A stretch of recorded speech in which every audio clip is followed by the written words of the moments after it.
ബഹുമാനികളെ, ഫായിദത്തുൻ വറദ അന്ന മൻ മാത്ത യൗമൽ ജുമുഅത്തി ഔ ലൈലതഹാ, വെള്ളിയാഴ്ച പകലോ വെള്ളിയാഴ്ച രാവിലോ ഒരാൾ മരണപ്പെട്ടാൽ അമിന മിൻ അദാബിൽ ഖബ്രി, ഖബർ ശിക്ഷയിൽ നിന്ന് അയാൾ നിർഭയനായി. അള്ളാഹു ആ തൗഫീഖ് നൽകട്ടെ. വ ഫിത്നത്തിഹി, ഖബറിൻ്റെ ഫിത്നയിൽ നിന്നും അയാൾ നിർഭയനായി. അഥവാ ഈമാനോടുകൂടെ വെള്ളിയാഴ്ച പകലോ വെള്ളിയാഴ്ച രാവിലോ ഒരാൾ മരിച്ചു കഴിഞ്ഞാൽ അയാൾക്ക് ഖബർ ശിക്ഷ ഉണ്ടാവില്ല. അതിനുവേണ്ടി ദുആ ചെയ്യണം. അതുപോലെ തന്നെ അതൊരു വലിയ സൗഭാഗ്യമാണത് എന്ന് വിചാരിച്ചിട്ട് വെള്ളിയാഴ്ച പകലോ വെള്ളിയാഴ്ച രാവിലോ ഒരു അമുസ്ലിമായ ആൾ മരിച്ചു കഴിഞ്ഞാൽ അയാൾക്ക് ഖബർ ശിക്ഷ ഉണ്ടാവില്ല എന്നുള്ള ചോദ്യമൊക്കെ ഉണ്ട്. ആ ചോദ്യത്തിന് പ്രസക്തി ഇല്ല.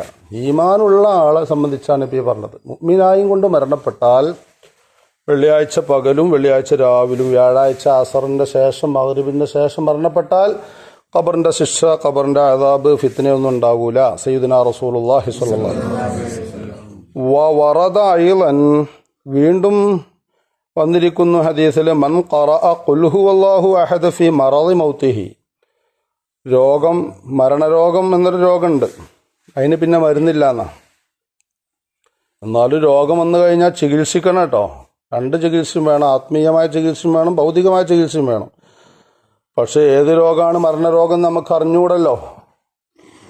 വളരെ സീരിയസ് ആയൊരു കാര്യമാണത്. ചിലപ്പോൾ ചെറിയൊരു വേദനയൊക്കെ, ആ വേദന സാരമില്ല അറിഞ്ഞുകൊണ്ട് നിന്ന് കഴിഞ്ഞാൽ അത് ഗ്യാസാണ് അറിഞ്ഞുകൊണ്ട് നിന്നാൽ ശരിയാവില്ല, കൊണ്ടുപോകണടുത്ത് കൊണ്ടുപോകണം. അങ്ങനെ മരണരോഗത്തിൽ ഒരാൾ ഓതി ഖുൽ ഹുവല്ലാഹു അഹദ് എന്ന സൂറത്ത് 100 മറ, 100 വട്ടം ഓതിയാൽ, 100 പ്രാവശ്യം ഓതിയാൽ ലം യുഫ്തൻ ഫി ഖബരിഹി, ഖബറിൽ അയാളെ ശിക്ഷിക്കപ്പെടൂല, ഫിത്നയിലാക്കപ്പെടൂല. സയ്യിദുനാ റസൂലുള്ളാഹി. അത് ഖുൽ ഹുവല്ലാഹു സൂറത്തിന്റെ പോരിഷ പറഞ്ഞെടുത്താ പറയേണ്ടത്. അപ്പോൾ എന്നും ഓതാൻ നല്ലത്, ബുദ്ധി അതാണ്. എന്നും ഡെയിലി 100 ഖുൽ ഹുവല്ലാഹു സൂറത്ത് ഓതി വെച്ചാൽ അന്നത്തെ ദിവസം മരിക്കുകയാണെങ്കിൽ ആ വിശ്വാസപ്രകാരം ഖുർആനിൽ പറഞ്ഞല്ല, ആ ഖുർആന്റെ സൂറത്തിന്റെ ഫലം നമുക്ക് ലഭ്യമാകുന്ന. ഖുൽ ഹുവല്ലാഹു ആകരുത് കേട്ടോ. കുറേ ആളുകൾ അങ്ങനെ ഓതുന്നുണ്ട്, ഖുൽ ഹുവല്ലാഹു ആയത്, ഖുൽ ഹുവല്ലാഹു ആയത്, അത് തെറ്റാണ്. ഖുൽ ഹുവല്ലാഹു അഹദ്, അങ്ങനെ വലിയൊരു പോരിഷയാണത്. വ അമിന മിൻ ലൗത്തത്തിൽ ഖബരി, ഖബറിൻ്റെ ഇടുക്കത്തിൽ നിന്നും നിർഭയം നൽകപ്പെടുന്ന. ഖബറിനൊരു കൂട്ടിപ്പിടുത്തുണ്ട്, അല്ലാഹു നമ്മളെ കാത്തുരക്ഷിക്കട്ടെ. ഖബറിനൊരു കൂട്ടിപ്പിടുത്തുണ്ട്. നമ്മൾ ഗൾഫിൽ നിന്നൊക്കെ വരുന്ന ആളുകളെ കണ്ടു കഴിഞ്ഞാൽ എയർപോർട്ടിൽ നിന്നൊരു കൂട്ടിപ്പിടുത്തുണ്ടാവും. ചിലപ്പോൾ കണ്ണടക്കട പൊട്ടിപ്പോവും, അമ്മാരി കൂട്ടിപ്പിടുത്തുണ്ട്. ഗ്ലാസ്സേ പോക്കറ്റിലുണ്ടാവും, നല്ല അടിപൊളി ഗ്ലാസ് കാരണം ആ കൂട്ടിപ്പിടുത്തത്തിൻ്റെ ബാറുകൊണ്ടാണ് പൊട്ടിപ്പോവും. എന്നമാതിരി കൂട്ടിപ്പിടുത്തം അവിടെ ഉണ്ട്, ഖബറിലുണ്ട്. അത് സ്നേഹം കൊണ്ടുള്ള കൂട്ടിപ്പിടുത്തം ഉണ്ടാകും, ശിക്ഷ കൊണ്ടുള്ള കൂട്ടിപ്പിടുത്തം ഉണ്ടാവും. അള്ളാഹു തആല ഖബറിൽ കിടക്കുന്ന ആളുകൾക്കൊന്നും അങ്ങനെ അദാബ് കൊടുക്കാതിരിക്കട്ടെ. അപ്പോൾ അതിൽ നിന്നും രക്ഷപ്പെടാൻ ഖുൽ ഹുവല്ലാഹു സൂറത്ത് 100 തവണ ഓതിയാൽ മതി. മാത്രമല്ല അതിൻ്റെ പോരിഷ വജാവസ സിറാത്ത അല അകുഫിൽ മലായിക, സിറാത്ത് പാലം എന്നൊരു പാലം വരാനുണ്ട്. അല്ലാഹ്, വീതിയില്ലാത്ത, വണ്ണമില്ലാത്ത, വാളിനേക്കാൾ മൂർച്ചയുള്ള, ഇരുട്ടിനേക്കാൾ കൂരാകൂരിയിട്ടുള്ള കറുപ്പുള്ള പാലം. അത് നാട്ടപ്പെട്ടിരിക്കുന്നത് നരകത്തിൻ്റെ മേലെയാണ്. എങ്ങനെ നമുക്കിടക്കാൻ നടക്കുക? ഈ ഒരു സൊഫിൻ്റെ വീതിയുള്ള പാലത്തുമ്മ കൂടെ നമുക്ക് കിടക്കാൻ കഴിയൂല. ഈ സൊഫിൻ്റെ വീതി, ഈ കാർപ്പറ്റിൻ്റെ ഈ കളർ കൊടുത്ത ഇതിമ്മ കൂടെ എങ്ങനെ നമുക്ക് കിടക്കാൻ കഴിയുക? നടക്കാൻ കഴിയൂല. അത് നേരെ ദീർഘമായ പാലാണ്. 3000 കൊല്ലത്തിൻ്റെ ദൈർഘ്യം എന്നൊക്കെ പറയുന്നുണ്ട്.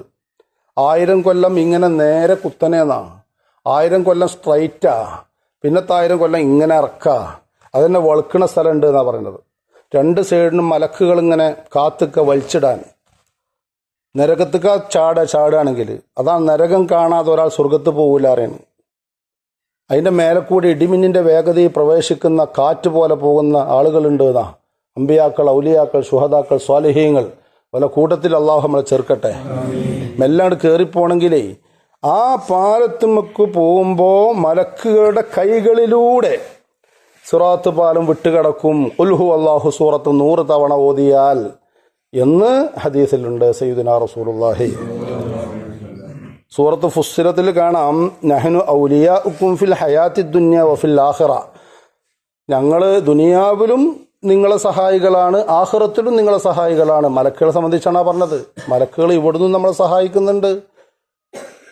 അതുകൊണ്ടല്ലോ ഉസ്മാൻ ഇബ്നു അഫ്ഫാൻ റളിയല്ലാഹു അൻഹു നബി സല്ലല്ലാഹു അലൈഹി വസല്ലമ തങ്ങളോട് ചോദിച്ചില്ലേ, ഒരു മനുഷ്യന്റെ കൂടെ എത്ര മലക്കുകളുണ്ട് എന്ന്? അപ്പം നബി തങ്ങൾ മറുപടി പറഞ്ഞാൽ എന്താ? പകല് 10 ഉണ്ട്, രാത്രി 10 ഉണ്ട്. ഒരു റഖീബ് അത്തീദ് മാത്രമല്ല, തലേക്കൊരു തേങ്ങ ചാടുകയാണ്, പെണ്ണുങ്ങൾ മുറ്റടിച്ച് തരികയാണ്. നേരെ നെറുന്തലേക്ക് തലയ്ക്ക് തേങ്ങ വീണത് മൂക്കിന്റെ മുമ്പ് കൂടെ ഇങ്ങനെ ഉരുണ്ടിട്ട് പോയി. മലക്ക് നെറുന്തലയിൽ മലക്കുണ്ട് എന്നാ. രാത്രി കിടന്നുറങ്ങുമ്പോൾ തൊള്ളയും വിളിച്ച് അങ്ങനെ ഉറങ്ങണാണ് ചില ആളുകൾ. ഏതെങ്കിലും മനുഷ്യന്റെ തൊള്ളലേക്ക് കൽക്കുഞ്ഞം പോയത് കേട്ടണങ്ങൾ ഇല്ല. മൂക്ക് കൂടെ അടിച്ച് കയറിയിക്കണ ഇല്ല. ചെവി കിടന്നിട്ടുണ്ട്, ചെവിൻ്റെ ഉള്ളിൽ പാടുണ്ട്, അവിടെ പോയി തങ്ങിക്കും. അള്ളാന്റെ കാവല. ചെവിൻ്റെ അവിടെ മലക്കുണ്ട്, മൂക്കിൻ്റെ അവിടെ മലക്കുണ്ട്, തൊള്ളൻ്റെ അവിടെ മലക്കുണ്ട്, തലയിൽ മലക്കുണ്ട്, വലത് മുൻഭാഗത്ത് മലക്കുണ്ട്, ബാക്ക് ഭാഗത്ത് മലക്കുണ്ട്, വലത് സൈഡിലുണ്ട്, ഇടത് സൈഡിലുണ്ട്, എല്ലാം കാവല. അപ്പൊ ഈ മലക്കുകളെ കൈകളാലെ 100 ഖുൽഹു അല്ലാഹു സൂറത്ത് ഓതിയാൽ വറദ അയ്ളൻ മൻ ഖാല ലാ ഇലാഹ ഇല്ലാ അൻത സുബ്ഹാനക ഇന്നി കുൻതു മിനൽ ളാലിമീൻ 40 മറ, 40 തവണ ഓതിയാൽ ഫീ മറളിഹി, അവന്റെ രോഗത്തിൽ, രോഗിയായി കിടക്കുകയാണ്. അല്ലാഹു തആല അങ്ങനെ കടത്താതിരിക്കട്ടെ. ചെറിയൊരു രോഗമൊക്കെ മതി, വലിയ രോഗമൊന്നും അല്ലാഹു തആല തരാതിരിക്കട്ടെ. ഒരു ഓർമ്മപ്പെടുത്താനുള്ള രോഗം ഉണ്ടാവും, മരിച്ചാനുള്ള രോഗമാണെങ്കിൽ അതിന് നിസ്കാരം മുടങ്ങുന്ന രോഗമൊന്നും അല്ലാഹു തആല തരാതിരിക്കട്ടെ. അപ്പൊ 40 തവണ ലാ ഇലാഹ ഇല്ലാ അൻത ചൊല്ലുകയാണ്. ലാ ഇലാഹ ഇല്ലാ അൻത സുബ്ഹാനക ഇന്നി കുൻതു മിനൽ ളാലിമീൻ 40 തവണ സമയത്ത് ഈ മറളിഹി, അവന്റെ രോഗത്തിൽ ചൊല്ലി, ഫമാത ഫീഹി, ആ രോഗത്തിൽ അയാൾ മരിച്ചും ചെയ്താൽ, ഓതിയ അജ്റു ഷഹീദിൻ, ശുഹദാക്കളെ കൂലി അവനിക്ക് നൽകപ്പെടും.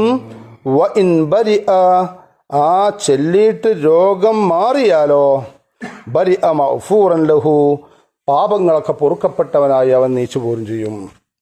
ഗഫറല്ലാഹു ലനാ, അള്ളാഹു നമുക്ക് പുറത്തു തരട്ടെ. വ അആദന, അള്ളാഹു നമ്മളെ കാക്കട്ടെ.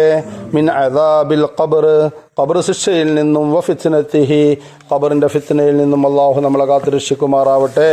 അപ്പൊ ഖബറിന്റെ അദാബ് ചില്ലറയൊന്നുമല്ല, ഭയങ്കരാണ്. ഖബറിന്റെ ഉള്ളിൽ കിടക്കുന്ന ആളെ അവസ്ഥ എന്താണ് നമ്മളിങ്ങനെ ആലോചിക്കണം. നമ്മൾ ഖബറിന്റെ പുറത്താപ്പുള്ളത്, ഖബറിന്റെ ഉള്ളിൽ കിടക്കുന്ന ആളുകളുടെ ഹാലെന്താണ്? അവരിങ്ങനെ കാത്തിരിക്കുകയാണ്. ഒലിവെള്ളത്തിൽ ഒലിച്ചു പോകുന്നത് പോലെ എന്നൊരു ഹദീസിലുണ്ട്.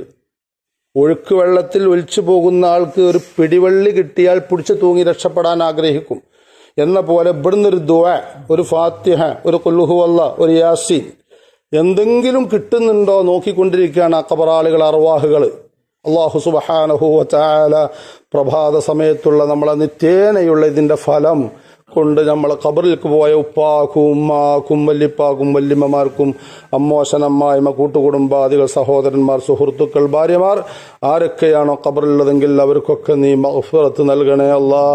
നിന്റെ കടുത്ത ശിക്ഷ അവർക്ക് നൽകല്ല അല്ലാ. അവരെയും ഞങ്ങളെയും ഖബറിന്റെ അദാബിൽ നിന്ന് രക്ഷപ്പെടുത്തണേ അല്ലാ. ഖബറിന്റെ ഫിത്നയിൽ പെടുത്തല്ല അല്ലാ. പെടുന്നനെയുള്ള മരണം ഞങ്ങൾക്ക് നൽകല്ല അല്ലാ. ദുആ കൊണ്ട് വസിയത്ത് ചെയ്ത് പൊന്നാനിയിലുള്ള ഗഫൂർക്ക എന്ന് പറഞ്ഞ ഒരാളുണ്ട്. എന്നോ നമ്മളെ ക്ലാസ്സിൽ പങ്കെടുക്കുന്ന ആളാണ്. അയാൾ അമ്മോശന് സോഡിയം കുറഞ്ഞിട്ട് ആശുപത്രിയിലാണ്. സുബൈക്ക് പ്രത്യേകം ദ്വാർക്കണമെന്ന് പറഞ്ഞിട്ടുണ്ട്. അല്ലാഹു തആല അയാൾക്ക് ശിഫ കൊടുക്കട്ടെ. ആമീൻ. നമ്മളിവിടെയുള്ള ഒരു ഉസ്മാൻ മുസ്ലിയാരുണ്ട്. അയാൾ പള്ളിയിൽ നിന്ന് ജോലിയൊക്കെ ചെയ്യുന്ന ആളാണ്. ഇപ്പോൾ ബ്ലോക്ക് സംഭവിച്ചിട്ട് 2 ബ്ലോക്ക് തീർത്ത് ഇപ്പോൾ വീട്ടിൽ റെസ്റ്റാണ്. അല്ലാഹു ശിഫ കൊടുക്കട്ടെ. ആമീൻ. അങ്ങനെ നമ്മളെ മഹലിലും പുറമെയും വീട്ടിലും കുടുംബത്തിലൊക്കെ ഉള്ള എല്ലാ രോഗികൾക്കും അല്ലാഹുവേ ബിസ്മില്ലാഹിർ റഹ്മാനിർ റഹീം സല്ലല്ലാഹു അലാ സയ്യിദിനാ മുഹമ്മദി വഅലാ ആലിഹി വസഹബിഹി അജ്മഈൻ. ഇതിൻ്റെ ഒക്കെ ബറക്കത്ത് കൊണ്ട് അല്ലാഹു ശിഫ കൊടുക്കട്ടെ. എല്ലാവർക്കും അല്ലാഹു ആഫിയത്ത് നൽകട്ടെ. യാ റബ്ബി യാ അല്ലാഹ്, ഞങ്ങളെ ആവശ്യങ്ങളൊക്കെ നീ വീട്ടി തരണേ അല്ലാഹ്. ഞങ്ങളെ മുറാദുകളൊക്കെ ഹസിലാക്കി തരണേ അല്ലാഹ്. ഞങ്ങളെ സഹായിച്ചവരെ നീ സഹായിക്കണേ അല്ലാഹ്. ഞങ്ങൾക്ക് ഭക്ഷണം തരുന്നവർക്ക് നീ ഖൈറുകൾ കൊടുക്കണേ അല്ലാഹ്. ഞങ്ങളെ സഹായിക്കുന്ന, ഞങ്ങൾക്ക് വേണ്ടതൊക്കെ വാങ്ങിത്തരുന്ന, പരിപാലിക്കുന്ന മുഴുവൻ ആളുകൾക്കും ഖൈറുകൾ കൊടുക്കണേ അല്ലാഹ്. പടച്ചോനെ ഞങ്ങളെ ആരെയും നീ വഷളത്തരത്തിലാക്കല്ല അല്ലാ. ദുനിയാവിൽ ജീവിക്കുന്ന കാലത്തോളം ഇസ്സത്തുള്ള ജീവിതം നൽകണേ അല്ലാ. മരിക്കൽ ഖൈറായ സമയത്ത് ഈമാനുള്ള മൗത്ത് നൽകണേ അല്ലാ. ഞങ്ങളെ പള്ളിയുടെ നിർമ്മാണത്തിലേക്ക് തുടക്കം മുതൽ ഇന്നോളം വരെ സഹായിച്ച മുഴുവൻ ആളുകളെയും നീ രഹസ്യമായും പരസ്യമായും സഹായിക്കണേ അല്ലാ. പള്ളിയുടെ നിർമ്മാണം എത്രയും പെട്ടെന്ന് പൂർത്തിയാക്കാനുള്ള വഴികളൊക്കെ നീ തുറന്നു തരണേ അല്ലാ. ബിഹഖ് സയ്യിദിന മുസ്തഫ മുഹമ്മദിൻ സല്ലല്ലാഹു അലൈഹി വസല്ലം ഡെയിലി എല്ലാ പറയപ്പെട്ട അദ്കാറുകൾ, സൂറത്തുകൾ, പതിവാക്കാനുള്ള ഖുർആൻ പാരായണങ്ങൾ എല്ലാം നടത്തുന്ന നല്ലൊരു മനസ്സ് ഞങ്ങൾക്ക് നൽകണേ അല്ലാ. റബ്ബനാ തഖബ്ബൽ മിന്നാ ഇന്നക അൻതസ് സമീഉൽ അലീം വതുബ് അലൈനാ ഇന്നക അൻതത് തവ്വാബുർ റഹീം. ആമീൻ ബിറഹ്മതിക യാ അർഹമർ റഹീമീൻ. ബിഫദ്ലി സ്വല്ലല്ലാഹു അലാ മുഹമ്മദിൻ സ്വല്ലല്ലാഹു അലൈഹി വസല്ലം സ്വല്ലല്ലാഹു അലാ മുഹമ്മദിൻ സ്വല്ലല്ലാഹു അലൈഹി വസല്ലം. അല്ലാഹുമ്മ സ്വല്ലി അലാ മുഹമ്മദിൻ യാ റബ്ബി സ്വല്ലി അലൈഹി വസല്ലം. സ്വല്ലി അലാ ജമീഇൽ അംബിയാ വൽ